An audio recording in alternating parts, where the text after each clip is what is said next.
Muchas gracias por su compañía. Esto es desde el Congreso. Y bueno, usted sabe que estamos a punto de comenzar ya la nueva legislatura y mientras se instalan las actividades estrictamente parlamentarias, la Cámara de Diputados mantiene una atención permanente sobre temas de importancia nacional y al parecer, según las encuestas que se levantaron durante y después del proceso electoral reciente, nos dicen que dos fueron las grandes circunstancias que propiciaron toda esta renovación política que hay en México. Y una de las grandes preocupaciones es obviamente la inseguridad. La inseguridad con sus componentes de violencia, impunidad, injusticia y todo este rosario de calamidades que tiene que ver, a final de cuentas, con la transgresión de la ley. Y bueno, el otro tema que permeó durante toda la oferta y el reclamo durante las campañas fue la corrupción. Y en muchas ocasiones la corrupción está también asociada con la inseguridad porque o la fomenta, o la solapa, o la propicia, o cree que la disimula, y entonces se cierran estos círculos de perversión entre el delito, la violencia y todo lo que le mencioné yo antes. Hoy me da mucho gusto estar con usted y compartir este análisis que le tienen a usted tres expertos en el tema, que cada uno desde sus diferentes ámbitos de trabajo y de investigación y de estudio han tenido en relación con la inseguridad y la violencia.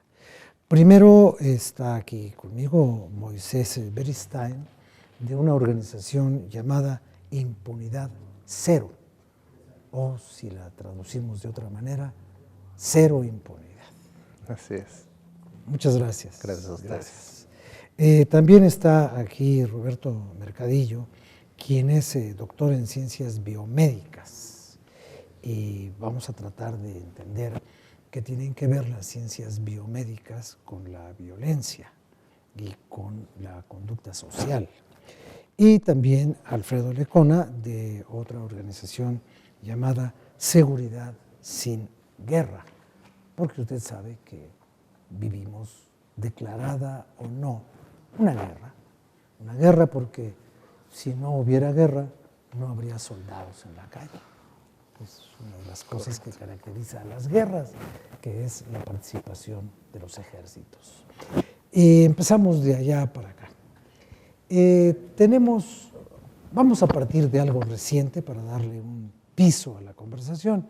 ¿Qué opinan ustedes de estos foros de pacificación que son aparentemente el trabajo previo sobre cuyos resultados el siguiente gobierno va a tratar de resolver este problema que no se ha podido, ya no digamos resolver, sino ni siquiera abordar de manera eficaz? Correcto. Pues yo pienso, Rafael, que sin temor a equivocarme, que los foros, pero más que los foros, la construcción de una agenda de paz es la verdadera puerta a lo que se ha posicionado como la cuarta transformación del país, o lo que se ha prometido como la cuarta transformación del país. La crisis de impunidad, de violencia que padecemos desde hace 12 años, que por lo menos ha incrementado los últimos 12 años, como bien dices, en una guerra que se declaró desde, o se empezó a materializar desde los primeros días del sexenio de Felipe Calderón, pues nos han traído dolor, nos han traído a más de 36,000 familias, 37,000 familias buscando a quienes aman, nos han devastado las instituciones de procuración de justicia, han generado una situación antidemocrática que, como la cereza en este lamentable pastel, se concluyó con el intento de normalizar esa estrategia fallida de seguridad desde 2006, el pasado mes de diciembre, cuando el Congreso de la Unión aprobó la llamada Ley de Seguridad Interior, que hoy está en la Corte, que hoy ha sido una demanda de víctimas y algo que se ha posicionado en estos foros, en mesas incluso temáticas particulares, como la necesidad de abrogar esa Ley de Seguridad Interior, incluso antes de que entre el nuevo gobierno.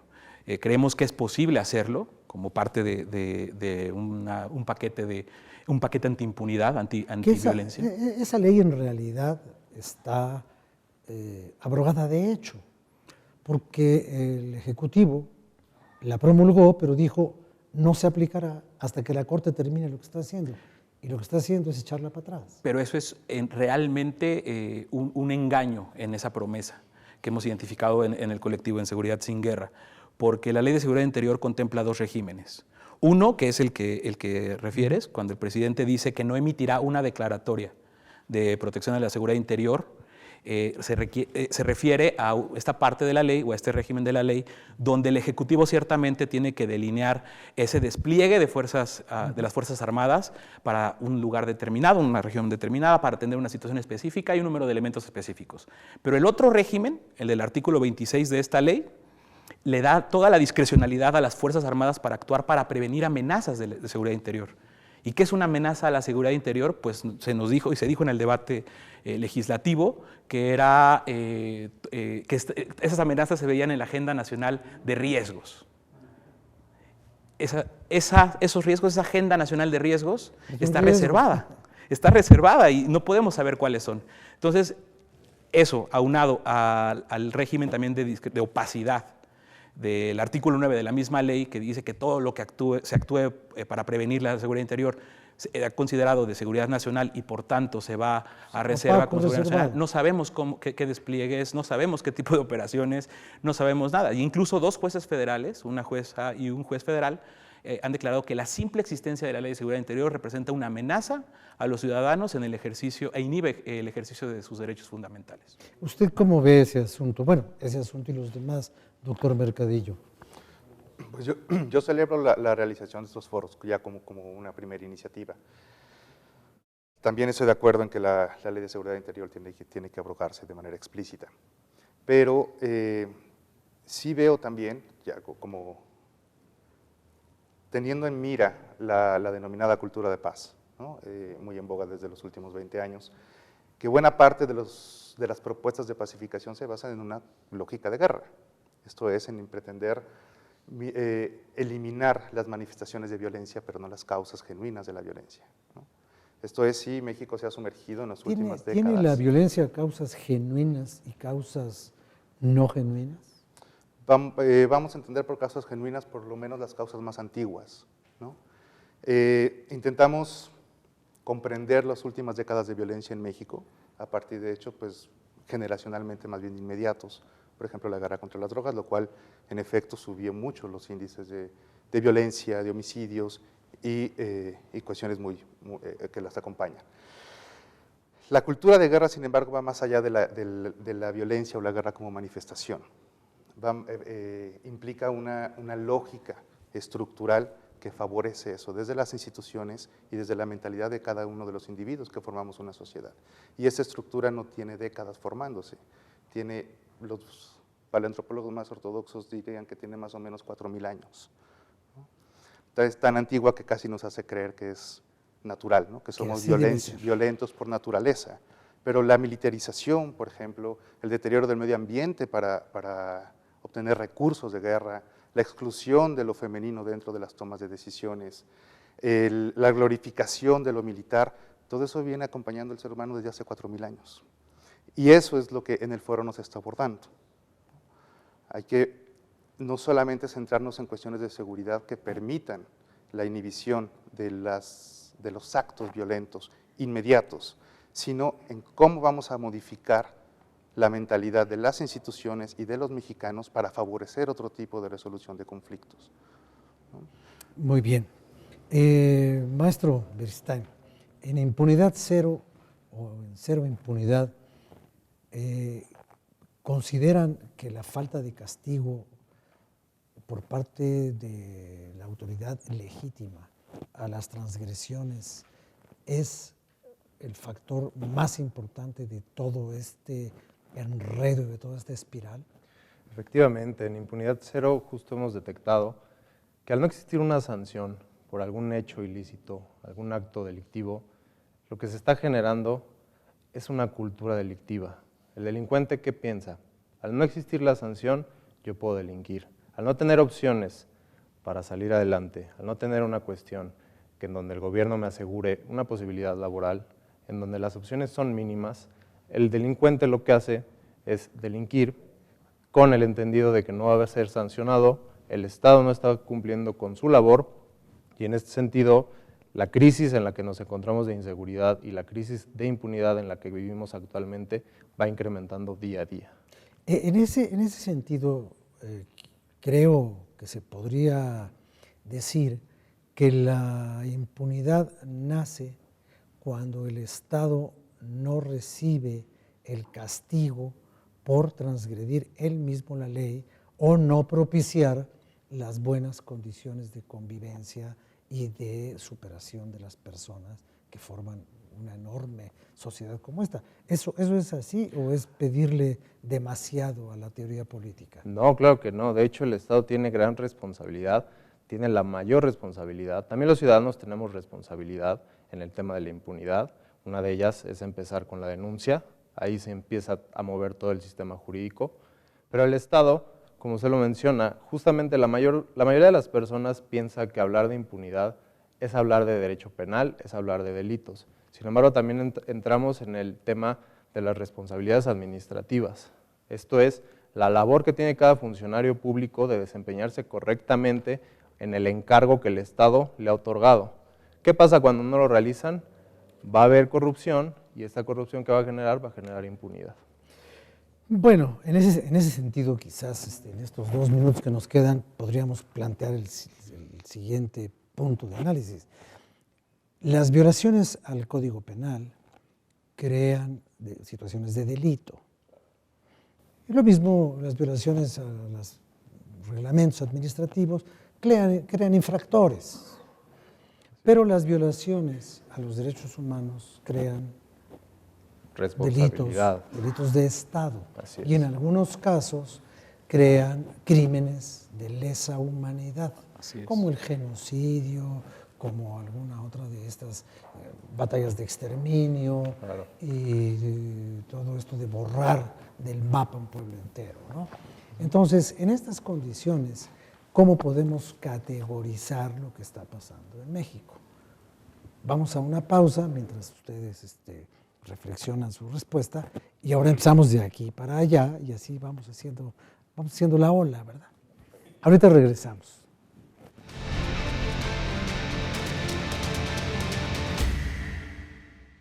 El Centro de Estudios Sociales y de Opinión Pública de la Cámara de Diputados convoca a la 8ª edición del Premio CESOP. Habrá una bolsa de 275,000 pesos a repartir entre los ganadores. Participa con tu investigación en temas de opinión pública, estudios sociales y desarrollo regional. Tienes hasta el 31 de agosto del 2018. Informes en el sitio www.diputados.gov.mx/CESOP. Cámara de Diputados, 63ª legislatura.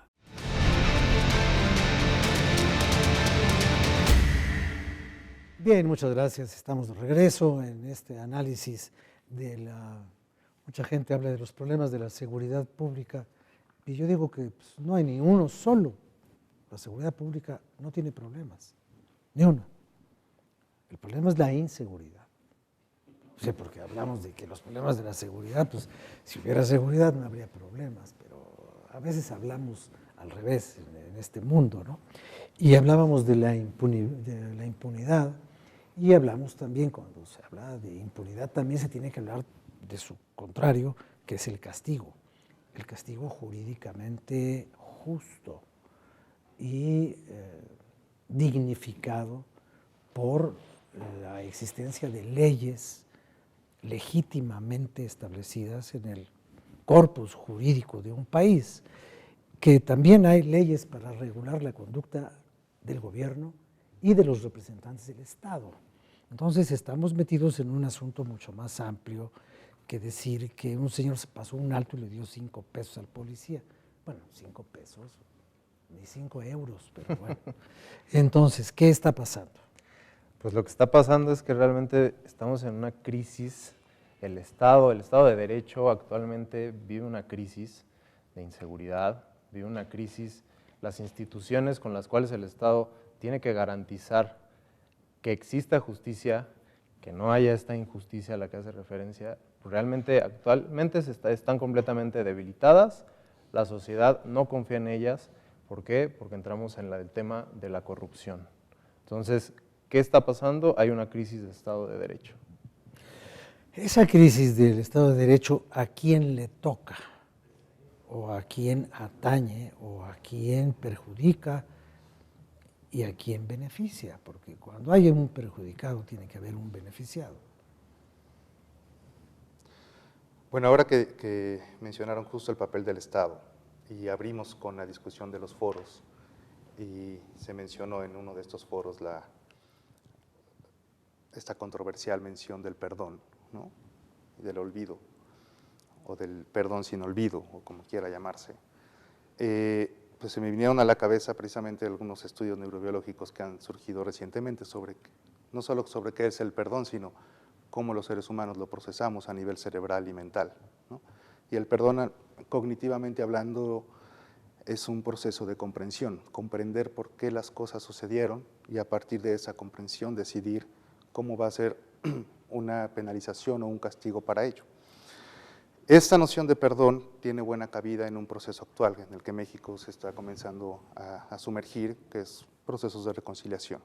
Pero el papel del Estado aquí es fundamental y creo que no se ha tomado mucho en cuenta. El primero, que tendría que no solicitar perdón o solicitar que las víctimas perdonen, sino pedir perdón por esta ausencia, por esta crisis, y para reconocer públicamente frente a las víctimas e incluso a los transgresores su mal papel a lo largo de las décadas, es él.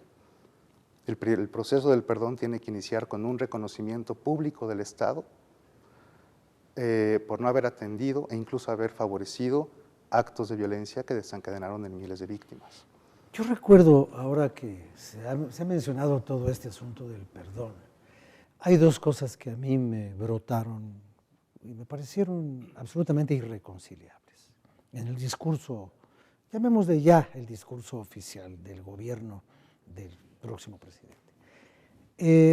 El futuro secretario de Seguridad Pública dijo que el perdón es un acto personalísimo, superlativo que no comprendo, porque las cosas son personales o no son personales, no pueden ser más personales que la persona, ¿no?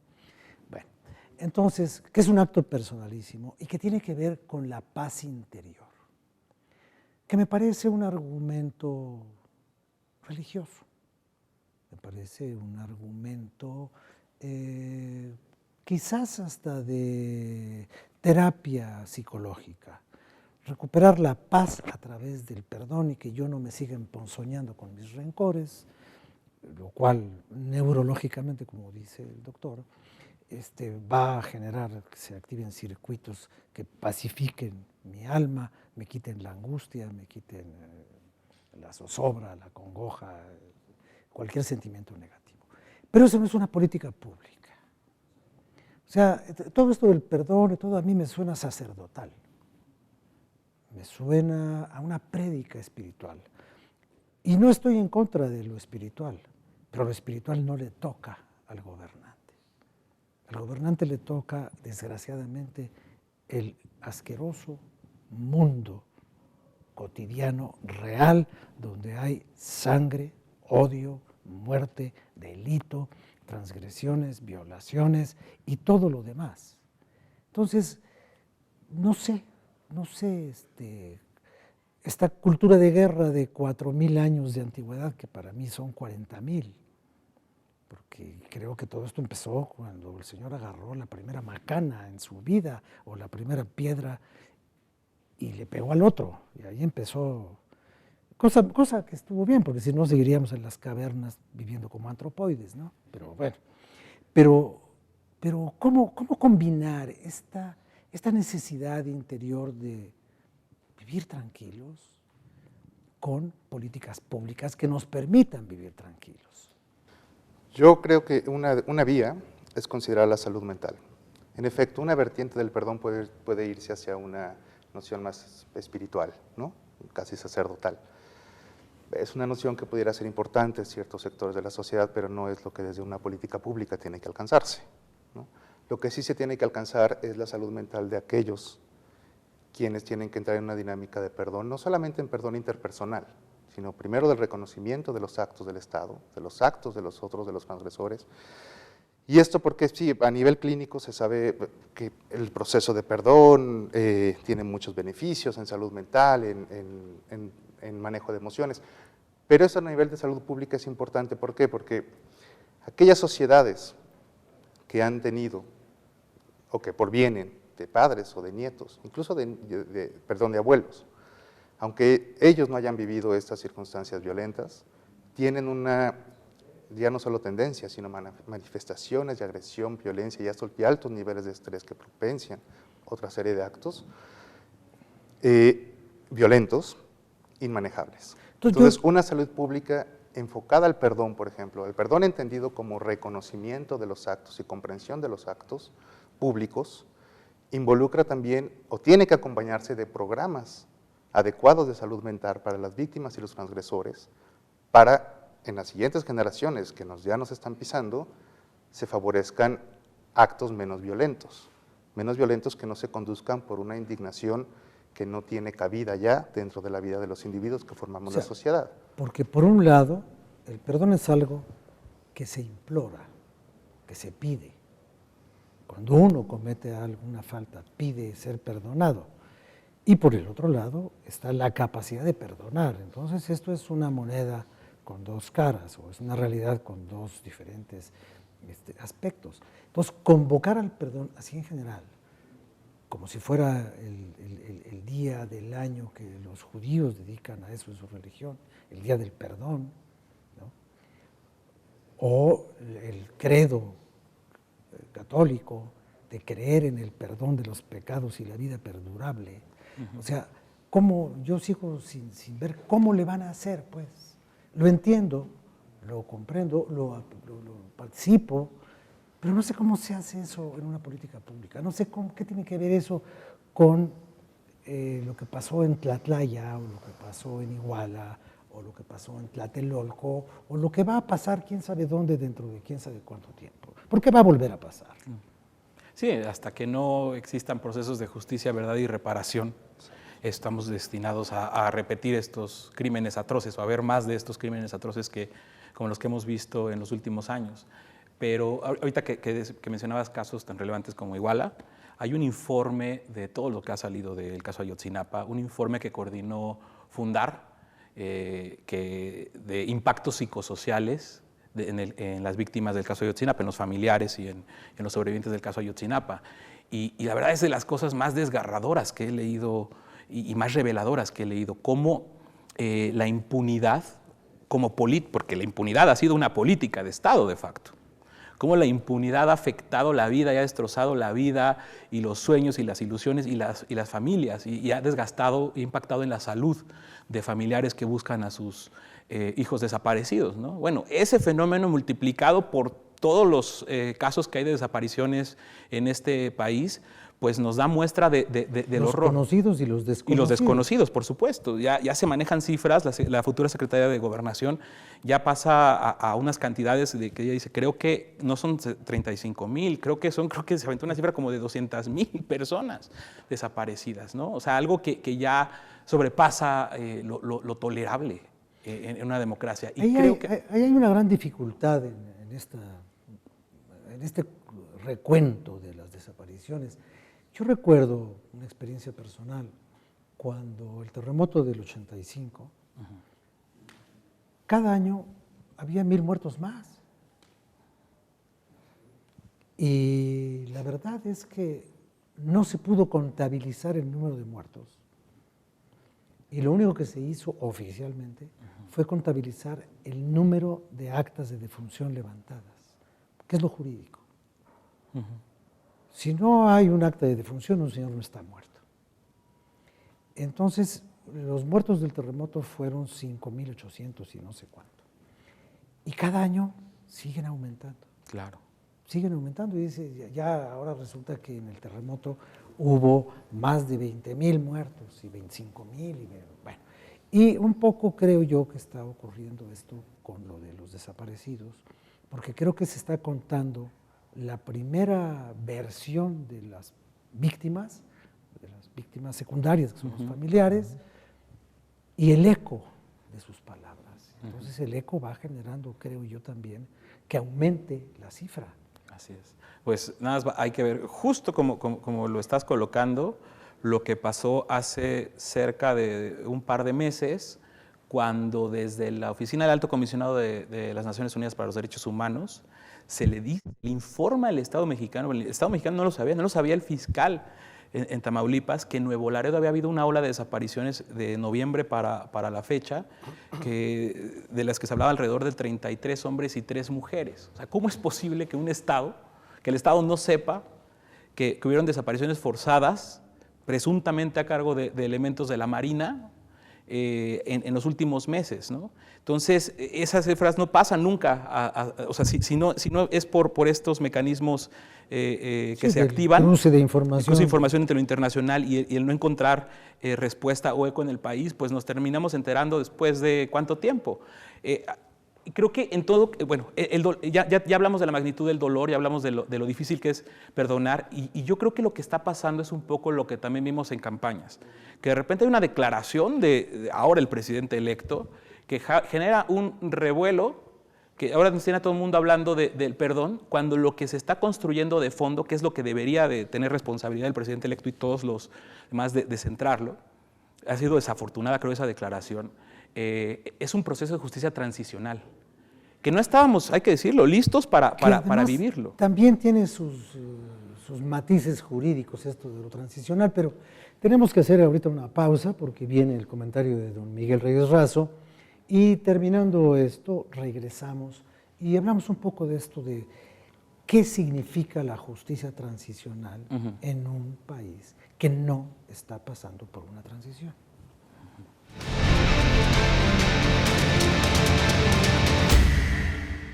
Exigir es tu derecho. El Comité de Información, Gestoría y Quejas de la Cámara de Diputados te escucha.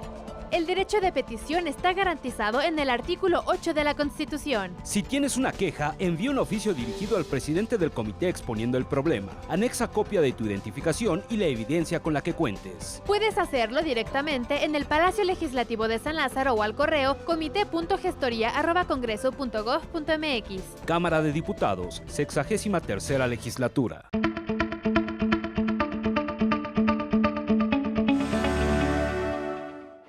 Este sitio, este lugar, es el hall, el vestíbulo de la Cámara de los Diputados, el Palacio Legislativo de San Lázaro. Así, en estos días que promedian el mes de agosto, tal parece que la vida estuviera en un estado de hibernación, latente, apenas perceptible, en un sístole y un diástole mínimo, apenas para la sobrevivencia. Pero no han de pasar muchos días para que este mismo lugar se llene de ilusiones, de ambiciones, de aspiraciones, de esfuerzos que habrán de reflejarse en semblantes satisfechos, en entrecejos fruncidos y preocupados, en un desfile vistoso, una representación plena de la vida de legisladores, de aspirantes a políticos en ciernes, o ya muy cuajados, o ya muy experimentados en lo que es la vida legislativa. Nada fácil, nada sencillo. Entran aquí, pues, una serie de hombres y de mujeres y de hombres con capacidades, con talentos, con carreras, algunos muy buenos académicos. Han estado aquí en ocasiones descendientes de astrónomos, descendientes de grandes médicos. En fin, la Cámara puede reflejar la vida nacional. Es aquí una suerte de cernidor de nuestra vida, de la vida en México. Días de agosto del 2018. Ya se preparan los diputados, ya tienen sus constancias de mayoría. Ya el Instituto Nacional Electoral les reconoció, los tribunales les reconocieron, ya están calificados adecuadamente. Antes había un colegio electoral, aquí se desarrollaba aquellos que habían obtenido mayores votaciones, entonces funcionaba el colegio electoral, se autocalificaban. Y hubo cuadros desoladores. ¿Cómo olvidar el gesto de aquella Alicia Arellano Tapia, que en la 53ª legislatura no alcanzó lo suficiente y se regresó a Sonora Y hemos visto también deserciones. Este es el gran escenario. Hemos visto cómo se parte, cómo se divide, cómo se escinden a veces los grupos políticos, cómo se disputan las carreras, cómo se discute a profundidad tal o cual tema. Es entonces un escenario que, como le decía hace un instante, ahora parece apenas latir, pero muy pronto, de 3 o 4 semanas, esto será bullicio, será contento, será escenario, será desfile, será consecuencia de trabajo que habrá de durar de 1 de septiembre hasta mediados de diciembre, en su primer periodo de la que será la 64ª legislatura federal. Vamos pues a esperar esos días. Ya los responsables de la vida en San Lázaro han instalado salones de protocolo, con toda dignidad, con toda sobriedad, sendas banderas nacionales, perfectas cartulinas, educado personal, ha de ratificar y comprobar el rango, la calidad de legisladores, de los 500 que habrán de llegar aquí a fines de agosto y están en la sesión del Congreso General del 1 de septiembre. Es pues San Lázaro el gran escenario. Uno atestigua, el reportero, el cronista ve, observa, calcula, pregunta, se entera y le cuenta a usted desde el Congreso lo que aquí ocurre en San Lázaro. Yo soy Miguel Reyes Razo, su servidor. Hasta la próxima.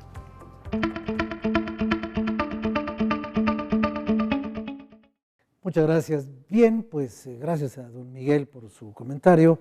Y bueno, estábamos en el bloque anterior hablando sobre esto de los perdones y las nuevas estrategias y las nuevas formas de abordar un problema que se ha venido enquistando a lo largo de la vida mexicana de una manera muy aguda y muy notoria y muy dramática en los últimos 2 sexenios y medio, diría yo. Pero yo recuerdo que la primera gran declaración del presidente entonces Vicente Fox fue cuando al mes de su gobierno se escapó el Chapo la primera vez y dijo, bueno, pues ya nos metieron un gol. Y pasaron 12 años y no lo pudieron atrapar. Y cuando lo atraparon se volvió a escapar. Y luego lo volvieron a atrapar. Bueno, entonces, estábamos hablando de que esta declaración, según nos decía el maestro, del perdón y todo este enredo que se ha hecho con las definiciones y los alcances de las definiciones, ha ocultado esto, que lo que se está buscando es la justicia como un camino para lograr la paz, y no al revés. Así es. Entonces, si quieren ustedes abundar sobre esto, y este concepto, desde mi punto de vista, quizás como yo soy un autodidacta que reprobó por no asistir a clases, no lo entiendo, pero a mí me parece que no se puede hablar de justicia transicional cuando no ha habido una transición. Entonces, por favor, empezamos como quieran. Creo que el tema de justicia transicional es un tema bastante importante porque le da el valor que merece a las víctimas. En este país, desafortunadamente, las víctimas, no últimamente, sino siempre, se han dejado a un lado. Realmente solo se ha enfocado en el delincuente y en que se le aplique una sanción. Esta justicia transicional que implica, para empezar, implica el derecho a la verdad. Una verdad por parte del Estado. ¿Cómo vamos a lograr esta verdad? Con mecanismos de transparencia a través de las instituciones, lo cual en la actualidad también está desvirtuado. Tampoco hay muy buenos mecanismos para la transparencia por parte del Estado, pero también esta justicia transicional tiene un aspecto bastante importante, que es el derecho de la víctima a que se le repare el daño. Entonces, sí es importante hablar de justicia transicional porque se le da un lugar en el problema actual a la víctima. Ahora, ¿cómo se repara el daño de la muerte? Por ejemplo, yo recuerdo que ha habido muchos casos en los que el secretario o el subsecretario de Gobernación sale y públicamente le pide perdón a la mamá de un señor que desapareció hace 20 años. ¿Qué reparación es esa? No, o sea, no hay una reparación. Entonces, ¿por qué se exige una reparación de algo irreparable? Es que es un concepto que se tiene que desarrollar en varios aspectos. Justo en el informe que mencionaba hace un rato de impactos psicosociales, en el caso de Ayotzinapa, habla mucho le preguntan directamente a los familiares y a las víctimas qué significaría para ellos la reparación del daño, ¿no? Y evidentemente la respuesta es, pues nada me va a reparar este dolor, nada me va a reparar el daño, nada me va a reparar el desgaste. Digo, ya hay casos documentados de madres que han muerto por el peso enfermedades que enfrentan con el peso que aparte les da estar en la búsqueda y en la lucha de encontrar la verdad. Pero dicen que quien pide una tumba. Sí. O sea, ha habido quien pide un cuerpo muerto, para enterrarlo, rezarle, llorarle, claro, y decir, bueno, eso es lo único que yo quiero. Sí, es como eso a mí me repara un poco mi dolor. Exactamente, es llegar a eso. Por eso cuando el Estado ha intentado en algunos casos indemnizar antes de encontrar a los desaparecidos o empezar a dar alguna suerte de recurso, lo común es que las víctimas lo rechacen, ¿no? Porque saben que eso no repara en absoluto o no cubre en absoluto la parte de la búsqueda y de encontrar la verdad. Entonces la verdad es el inicio para encontrar después cuál es la mejor forma de reparar ese dolor y de encontrar una cierta normalidad posterior a todo lo que pasa. Pero creo que bueno, o sea, sí debemos de ser también responsables de entender que la justicia transicional no solamente es, y de veras, no solamente es encontrar la verdad en 1, 2 o 3 casos, o los casos más emblemáticos.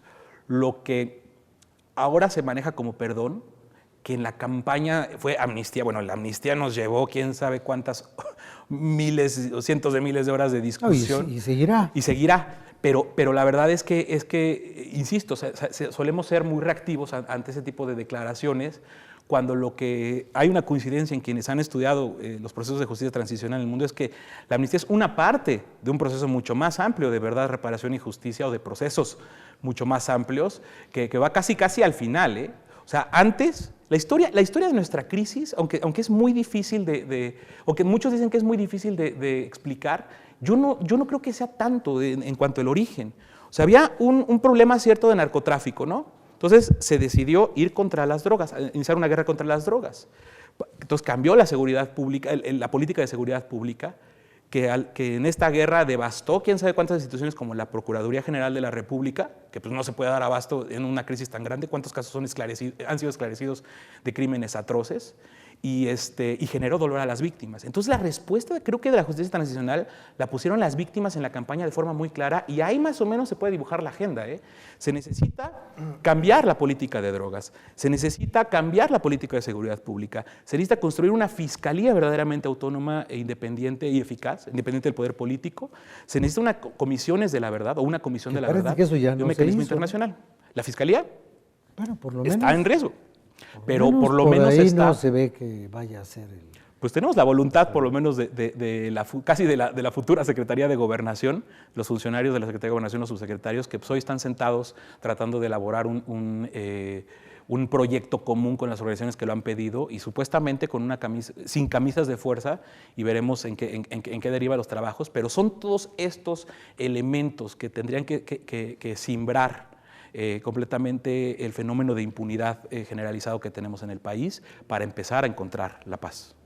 Ahora, a mí me sigue llamando mucho la atención todo esto que tiene que ver con las condiciones interiores de las personas frente a las políticas públicas, ¿no? Esto de, si en México hiciéramos un registro nacional de víctimas, creo que sería más grande que el censo de población. O sea, ¿por qué? Porque yo creo que todos los mexicanos hemos sido víctimas de algo, de alguna injusticia, de alguna transgresión. Yendo a los terrenos actuales, todos hemos sido víctimas de alguna forma de discriminación, todos hemos sido víctimas de alguna forma de señalamiento, todos hemos sido linchados en las redes sociales. Dicen que ser periodista es muy peligroso porque se muere la gente, lo acosan, lo linchan, si pertenece a un grupo o al otro, lo que sea. Entonces, si la condición de la víctima es una condición inestable, psíquicamente inestable, o por su propio dolor, estamos en una sociedad muy muy rasguñada, muy herida. O cómo, a ver, usted que tiene que ver con los neurólogos. Elementos muy importantes para una conciencia transicional, sobre todo en casos difusos como México, donde no hay una ruptura de un sistema a otro tan evidente, ¿no? Como si es, como mencionabas hace un momento, el cambio de una monarquía a una república, ¿no? O como el caso del apartheid en Sudáfrica, donde las mesas de diálogo y de reconciliación y perdón sí implicaron un cambio de sistema muy evidente. En el caso de México, cuando son cambios de sistema más bien difusos, montados en instituciones prácticamente iguales, aunque con ciertas modificaciones en su actuar, lo que se requiere es escuchar a la población que va a recibir las políticas públicas y diseñar las políticas públicas a partir de la escucha de quien las va a recibir. Y generalmente en los estados se tiende a diseñar políticas públicas desde la visión de la institución y poco se toma en cuenta la visión sobre la gente. Exactamente. ¿Cuál sería la real reparación de las víctimas? Y no hablo solo de las víctimas en bloque, sino de cada tipo de víctimas. ¿Cuál sería lo que ellos, cuál es la noción de justicia que ellos esperan tener? ¿Qué es lo que ellos esperarían para experimentar una justicia y una reparación real? Y entonces sí, a partir de ello diseñar políticas públicas que tomen en cuenta esto. No solamente las políticas públicas que la institución considere adecuadas. Y yo creo que hay que empezar a hacer eso, a sistematizar. Muchas ONGs, ustedes mismos quizás están ya familiarizados con diversas formas de reparación y justicia de las víctimas. Lo que hace falta es hacer una sistematización nacional sobre esas menciones, sobre esas categorías de reparación y justicia que las víctimas esperan tener y elaborar la política pública a partir de eso. Ahora, esta serie de ofertas que movieron al electorado durante la campaña y dieron por resultado lo que ya sabemos, ¿qué podrá pasar si no se satisface de la manera como los votantes y los electores creyeron que podrían exigir que se satisficiera? ¿Se podría aumentar esta sensación de un país frustrado en su expectativa? ¿Qué podría pasar? Esto ya es un poco una especulación sobre la cual no hay bases científicas para decirlo, pero hay experiencias leídas y aprendidas, ¿no? ¿Qué pasa cuando las expectativas superan a la realidad? Pues sí, no sé, yo creo que estamos justo en el momento histórico con toda esta expectativa que se ha generado en torno a los resultados del pasado 1 de julio, donde o lo hacemos muy bien o lo hacemos terriblemente mal y esta puerta no se vuelve a abrir en quién sabe cuántos años. Yo creo que en verdad, y hay que decirlo con toda claridad y con franqueza, en verdad podría equivocarse el gobierno entrante desde este periodo de transición si los ejercicios de los foros, de estas escuchas, se convierten en una mera catarsis de las víctimas. Porque las víctimas que están acudiendo ya fueron con sus dolores a todas las instituciones, ya hablaron con todos los gobiernos. Ya llevan demasiadas catarsis y la sociedad ya lleva demasiados diagnósticos. Yo les decía que a mí me parece que los foros estos sobre seguridad, a mí me parece que son tan inútiles que hasta yo he participado en ellos. O sea, pues y en ellos, y también estando allí en la mesa, o en el grupo enorme de la gente que estuvimos ahí, el futuro presidente, hace 8 años, ya no me acuerdo cuánto. Pero bueno, yo creo que hemos incurrido en una sobrediagnosis del asunto y en una imposibilidad de aplicar curaciones, para decirlo en términos médicos, ¿no? Entonces, bueno, ojalá que ahora sí haya un diseño que incluya todos estos elementos que ustedes han dicho, ¿no? Porque de otra manera, yo digo, si la cuarta transformación es el nuevo nombre de una revolución pacífica, toda revolución genera una esperanza, y cuando la esperanza se traiciona en una revolución, siempre las cosas regresan a un punto peor del que tenían cuando se originó. De acuerdo. Y si no, pues ahí está el caso de Chile, ahí está el caso de Cuba, ahí está el caso de tantos otros lugares del mundo en donde las revoluciones claudicantes, después de la Revolución Francesa por lo menos, llegó el terror. Vamos a hacer una pausa y regresamos ahora.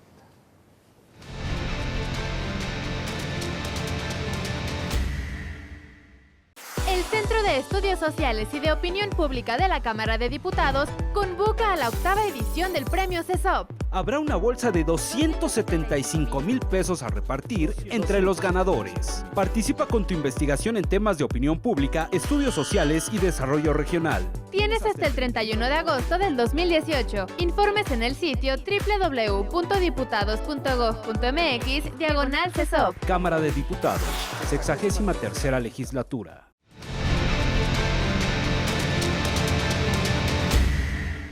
Bien, pues llegamos a al último tramo de este programa y como ya es el momento de cerrar un poco todo lo que habíamos dicho aquí, yo le pediría a cada uno de ustedes que en un lapso, cada quien de 4 minutos para cada quien, o 3 minutos y medio para cada quien, nos pueda externar sus conclusiones, su reflexión final. Si se quieren tardar más, ya no va a caber. Si se quieren tardar menos, alguno de los otros ocupará el tiempo que alguien no use. Y no les quito más. Por favor, empezamos por aquí. Claro que sí. Pues es importante, como ya se dijo, desafortunadamente vivimos en una crisis del Estado de Derecho. Hay inseguridad, hay impunidad, la gente no cree en las instituciones actualmente. La responsabilidad que tiene el gobierno entrante es muy grande, sobre todo en el tema de las víctimas, sobre todo de cambiar esta crisis, esta falta de seguridad. Actualmente todas las personas salen de su casa y ni siquiera saben si van a regresar, si se comete un delito en su contra, tienen el miedo de acudir ante las instituciones a denunciar porque saben que no va a pasar absolutamente nada. Todo esto ha generado un pánico, ha generado un temor por parte de las personas. Las autoridades actualmente no hacen absolutamente nada, no cumplen con sus funciones, la inseguridad crece. Entonces creo que es importante cambiar las políticas públicas, cambiar el enfoque que tiene actualmente el país de ser un sistema jurídico que sanciona. Se comete un delito, se aplica una sanción. Creo que es importante empezar a cambiar esas políticas públicas para generar políticas públicas que prevengan, que eviten que se cometan delitos y sobre todo que cuando se llegue a cometer los delitos existan sanciones y exista esta reparación del daño o exista una forma con la cual las víctimas encuentren justicia. Muy bien, por favor, doctor. Pues también estoy de acuerdo en que tiene que haber políticas públicas enfocadas en víctimas de manera más importante, que no sea solo una cuestión catártica ni una simulación. Pero también este nuevo gobierno tiene que centrarse en otras poblaciones fundamentales para la seguridad y la justicia en la que por lo menos no ha mencionado cuál va a ser su función o su participación diferente. La policía, por ejemplo, ¿no? Lo hablo a nivel cognitivo, por ejemplo. ¿Qué se ha hablado de capacitación, por ejemplo, en la policía, en las policías municipales, en la Policía Federal? No solamente en términos de equipamiento, sino en términos de cómo vas a hacer que el policía evite la impunidad, cómo vas a hacer que el policía cumpla las praxis legales, ¿no? Lo cual, claro, implica muchos elementos, desde económicos, como mejorarles el salario, pero también una noción de representante de una autoridad dentro de una institución frustrada, ¿no? ¿Cómo se va a atender a la policía? ¿Cómo se va a atender a la población carcelaria para prevenir que esa población, al momento de salir, no cometa otra vez los actos? Tampoco se ha mencionado. La población carcelaria en ámbito de seguridad ha sido de las más ignoradas, ¿no? Entonces yo creo que el nuevo gobierno tiene que centrarse, sí, en las víctimas, pero también en otras poblaciones que se han ignorado durante mucho tiempo en conocer sus nociones de justicia y en formarlas y otorgarles herramientas y gamas de opciones para reducir violencia y actos de inseguridad. Por favor. A quienes se les ha conferido esta tarea de organizar los procesos de pacificación y reconciliación en el país, los recibió en Ciudad Juárez 2 días antes una ola de homicidios, de los números que vimos cuando Juárez enfrentaba su etapa más cruda, hace una década más. Creo que esa es una muestra de cómo está recibiendo el país estas expectativas, a estas promesas y a estos nuevos funcionarios que no tienen una tarea menor, que pueden equivocarse si no saben canalizar todo lo que se dice en cada uno de los lugares en donde están yendo, que puede terminar, como decía hace un momento, muy mal, que puede cerrar esta ventana de oportunidad, si no entendemos que no se trata de perdón, no se trata de amnistía, no se trata de este tipo de elementos que pueden formar o no parte de un proceso de justicia transicional, sino de todo el paquete completo. O sea, el reto es enorme y no hay margen alguno para el error. Con el miedo de ser reiterativo, insisto, primero se tiene que abrogar la Ley de Seguridad Interior, cambiar el modelo de seguridad o la estrategia de seguridad fracasada que hemos visto en el último año. El Congreso nuevo, con una mayoría de Morena, no tiene ninguna excusa para hacerlo incluso antes del 1 de diciembre, tiene una mayoría legislativa y tienen esa deuda de un proceso que fue una grosería en la Cámara de Diputados y en la Cámara de Senadores. Se tiene que cambiar la política de drogas, no hay evidencia empírica alguna de que la criminalización de las drogas como la tenemos hoy en día haya reducido los impactos en la salud para quienes consumen. Se tiene que construir una fiscalía verdaderamente autónoma, eficaz e independiente, una fiscalía que sirva. Se tiene que construir una comisión de la verdad que esclarezca con acompañamiento de las víctimas y de mecanismos internacionales los crímenes atroces que se han cometido en los últimos años.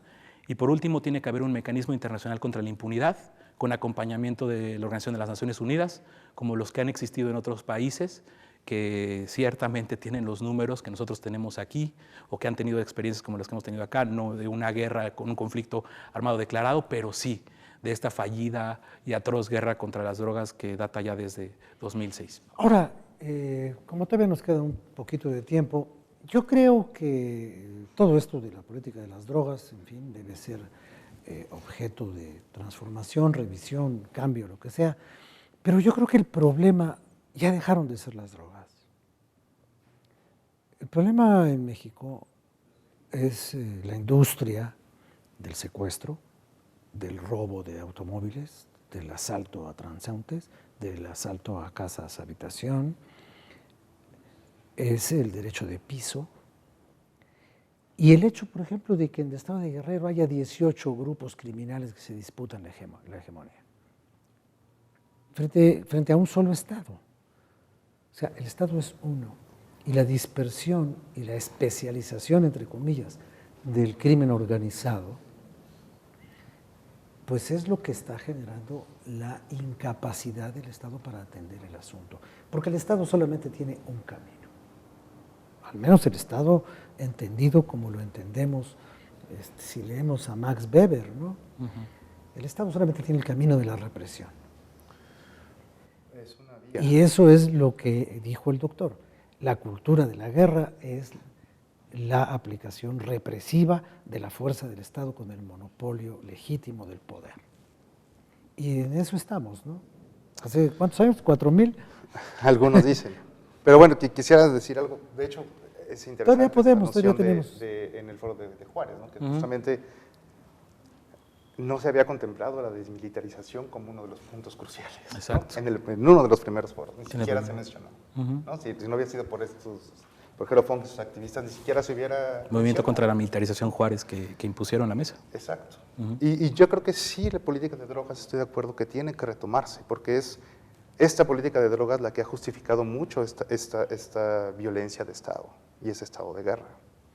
Y en efecto no ha repercutido en ningún bienestar para la población, al margen de que el CONADIC, por ejemplo, la Comisión Nacional para las Adicciones, no para las drogas, para las adicciones, está encabezada por un militar.